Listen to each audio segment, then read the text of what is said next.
Hello and welcome to State of the Economy. Today we have with us Mr. Michael Steiner, Ambassador of the Federal Republic of Germany in India, who will speak to us on a whole range of issues connected to the Eurozone. Welcome to our show, Mr. Steiner. I will open with the recent big news about the German Constitutional Court endorsing the financial package for Eurozone. Something which has been positively received the world over because it had such an impact on markets. Even the Indian stock market that day really went up because of the news. And I must tell you that the Indian markets, Indian policymakers have been watching the German government and economic decisions of the German government very closely over the last 1 year. This has never happened before in India. So how do you see this new role that Germany is playing in terms of impacting the global economy? We're living in times of globalization, so I think it is pretty normal that what happens in Europe has to do something with India. That's the globalization. Distance doesn't count anymore. And I think we will come back to this issue again. We need to realize that what our partners do has something to do with us. Now, the decision of the court, the verdict, is good news for Europe, but also for India. The court has given green lights to ratify an instrument what we have now at hand to combat the debt crisis in Europe, which I called an elephant's toolbox. And it is really an elephant's toolbox because... Why do you say that? I say this because we have now at hand and can operationalize three enormous measures. One is we have the maximum firepower of 780 billion euros. That amounts to roughly $1 trillion, $1 trillion available to help economies in the Eurozone in need. First thing. Second thing, equally important, we have the Stability Compact, which means that the country who wants to have help, who wants to have this solidarity from partners, must accept very strict budgetary limiting rules. That means to respect 0.5%, not more, of the GDP for new debts. So that is the second thing. And then we have the independent European Central Bank, which on its own has made a decision to buy unlimited, in an unlimited amount, sovereign bonds. And these three tools together give us this something that Mario Draghi had said about a fortnight ago, right? Exactly. So that was the decision of these independent institutions, and these three elements, 1 trillion, $1 trillion US dollars. So now, Stability Pact, very strict rules, and the ECB, which is acting in an unlimited way. That's quite powerful. And what about there was some talk of centrally sort of controlled banking union, because banks are a big problem and there is no knowing as yet as to what sort of toxic assets are sitting in different banks. Yes. So there was some talk that along with this package will also be a closer monitoring of banks. No, I'm very grateful that you mentioned that. That is an important issue. You know, in Europe we have this unprecedented way of step-by-step integrating monetary union, integrating also in the Eurozone which we have seen the over the economy. last 20 years. Exactly. And of course, sooner or later it will be necessary that when it comes to the banks and the control of banks and the regulatory mechanism, we develop also a European approach. That's not so easy because I think we are talking about 8,000 banks.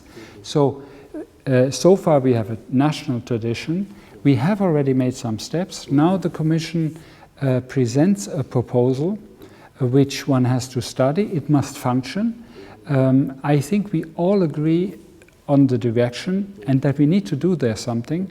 And I think there will come up something which flanks the concept which I've already mentioned, which is, if I may say that to you, if we go back 2 years, unthinkable, 1 trillion, as I said, binding rules on how the budget, or how the state needs to behave, unlimited help from the ECB, that is quite something. That shows you the EU is moving and is answering. And this is the first time that there is comfort that all these 3 things have come together. There's among world markets, there is comfort. Yeah.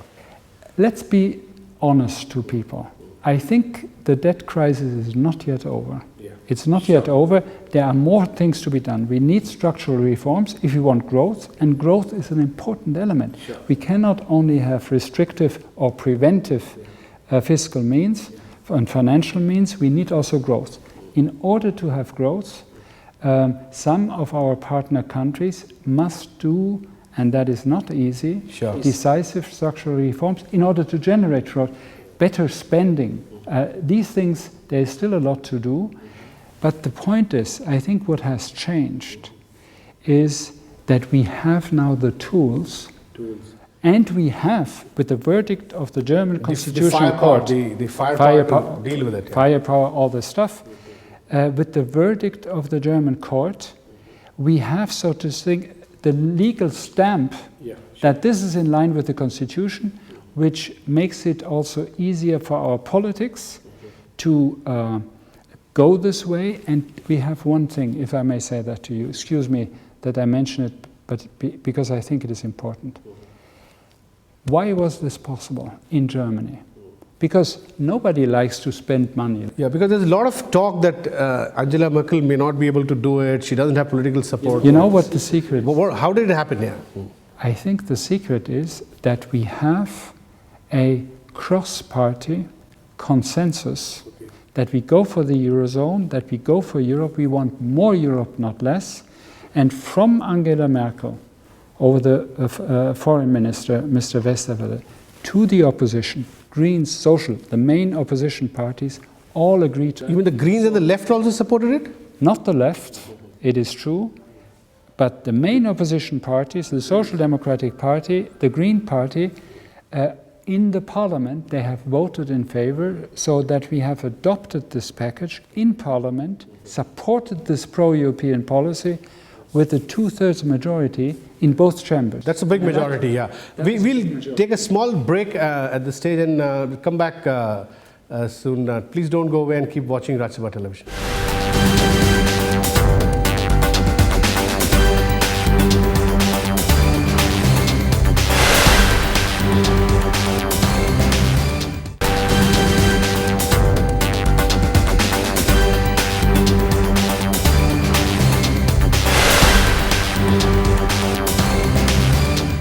Welcome back to the State of the Economy.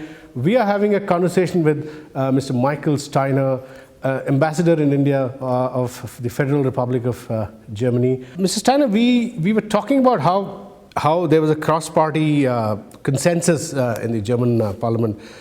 Now, there is also, at the same time, a limit has been set by the Constitutional Court of 190 billion euros, beyond which you may have to come back to Parliament. Now, of course, it'll take a while for that to be exhausted, because you said $1 trillion is a big enough package. And now, at a later stage, if need arises to go back, are you confident that it'll go through as smoothly as it did now? Now, let's use what we have. Yeah. We had this package of 3 things. This is one thing.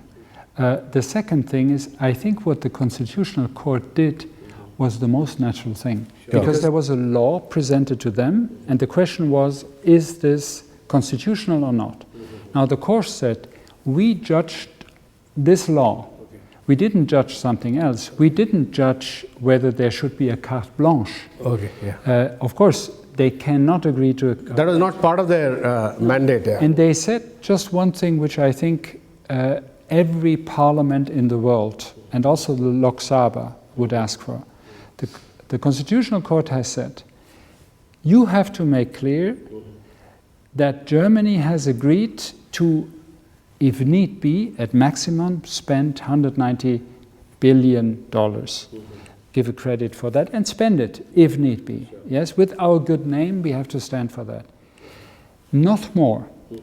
If the court would not have said that, it would have been that the court would have said the German parliament has given away the right to decide, because 190 was the sum. Yeah, the parliament has decided. Sure. The reason why, Mrs. Steiner, I was focusing more on the banking system is that a lot of Indian companies, they borrow from European banks. In fact, about 40 to 45% of all dollar loans which Indian companies access, they come through European banks. And there was a fear in India over the last 1 year that if the banking system in Eurozone implodes, then there'll be huge disruption in capital flows into India. It would have seriously affected India's investment, India's savings coming into India, foreign savings coming into India. So that's how integrated we are. 40% of all dollar loans coming through European banks. So now, would you suggest that after this package, there should be some comfort on that count, that the Indian companies need not worry about capital flows, debt flows from the banking system into India reducing or drying up? I think that sometimes some people have a tendency to think, oh, Europe is the old continent. Yeah. I tell you something, I just come back. This is a narrative which comes from the Anglo-Saxon societies also. I will not comment on where it comes from. The only thing I can say is you're dead wrong if you think that. Look at the recent report of the World Economic Forum. Of the 10 top countries in the world, when it comes to competitivity, you have 7 European countries. Okay. Out of 10, 7 are European. From Eurozone? 7. So that shows you that productivity is also fairly high. we have, of course we have a debt crisis. It's true, we have to do our homework. But I tell you also one. Then how does this perception of old Europe, how does this catch up? It doesn't come from us. Sometimes it's helpful if you want to detract from your own problems.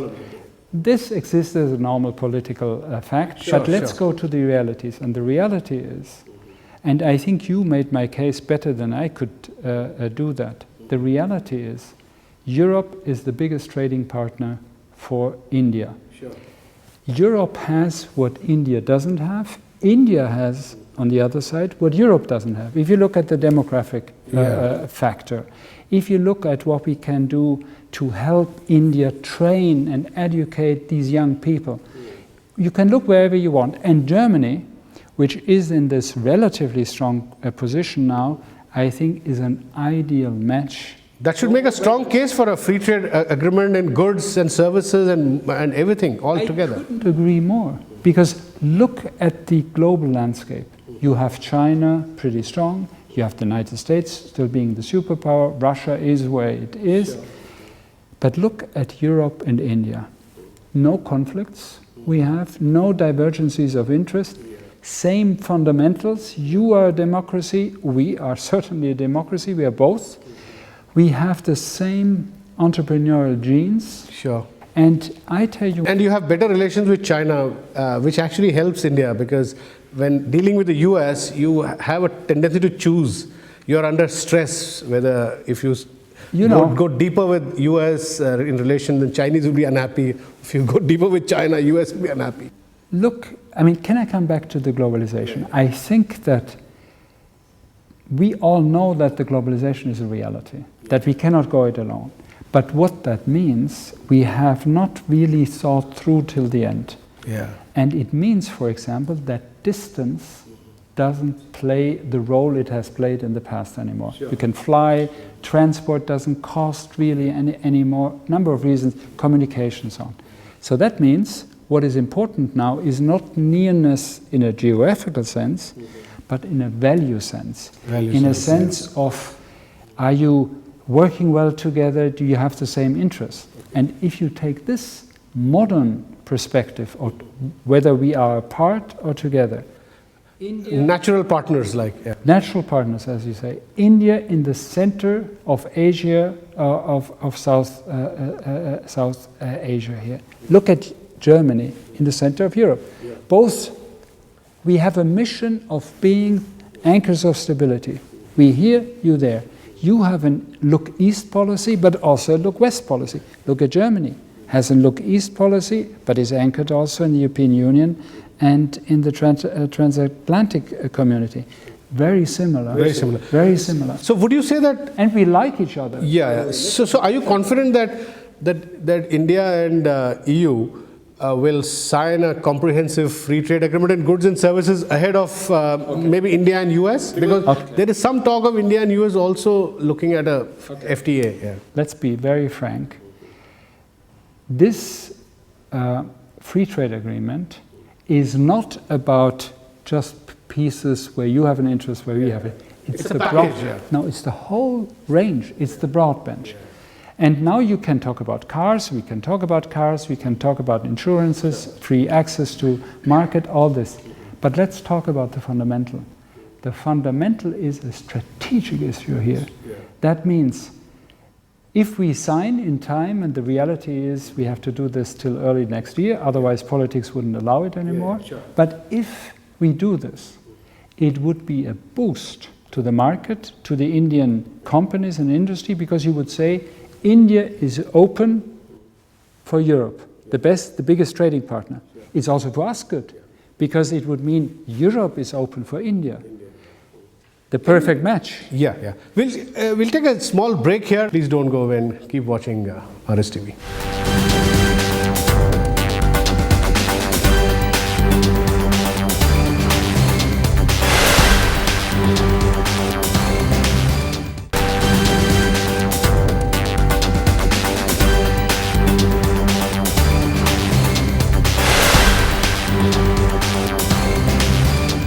Welcome back to the State of the Economy. We are having a very interesting conversation with Mr. Steiner, ambassador in India from the Federal Republic of Germany.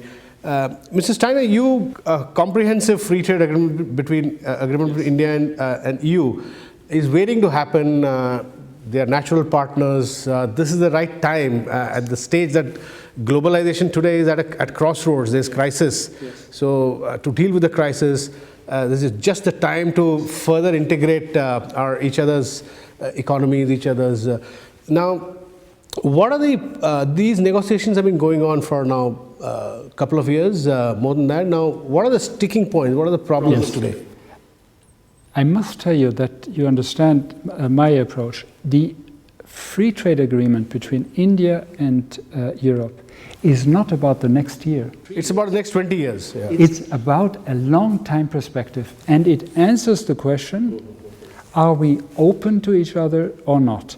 Free trade, not limited trade. Yeah. That's what we want to achieve. Free trade means liberal, open. So you cover, of course, different issues, and not every issue is of equal importance for both partners. There might be different interests. The point is not so much that we can solve everything immediately. Yeah. There are certain issues where a country needs more time, where Europe needs more time, where you... So those would be what, 10% of the issues, or 90% would be easy to sort of put on the table? I think we should tackle everything. We should not exclude anything, because then it's not comprehensive. But you don't need to solve everything immediately. You could, for example, say, okay, in this sector we cannot immediately freely liberalize everything. So then we would say, our goal is to arrive there. We want to arrive at full liberalization in all the fields. But maybe not immediately, so let's say we do this in 10 years, or we do it in 5 years. We go step by step. But the end game, the goal must be clear, because otherwise it's not a free trade agreement. Sure. From India's perspective, Mr. Steiner, India feels that its most competitive, let's say, asset are its people. Yes. Now, even at the WTO, we are constantly arguing that that other countries, if they want to have a really truly free trade agreement, Indian people, skilled workers should be permitted just to go and work and come back, not to go and sell. Now there is a feeling that the USA, America, is far more liberal in letting skilled people come into their country than is European Union. So how do you deal with this perception?